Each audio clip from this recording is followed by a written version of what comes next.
An Old Testament professor years ago, trying to help me understand the book of Job, said, do you notice how after Job says all these terrible prayers, because a lot of Job's prayers are very similar to this. He's always saying terrible things to God. But at the very end, God says, Job has honored me. And he actually turns to Job's friends and says, you better ask Job to pray for you or I'm going to smite you. Job has honored me and you have not. And the Old Testament professor said, why in the world, after all those terrible prayers, would God say, Job honored me? And he says, the answer is, they were prayers.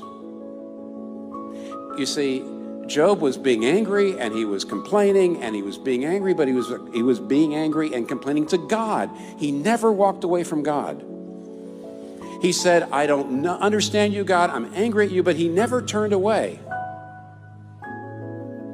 He stayed with God when he was getting nothing out of it, which means in the end, Satan was defeated. And what's happening here is this man, even though he is not in any way praying the way he ought to pray, he's still praying.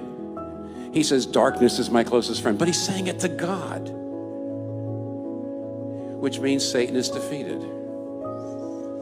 Which means when you go through darkness, if you don't feel God's there, but you hold on anyway and you say, you know what? You're God and I'm not.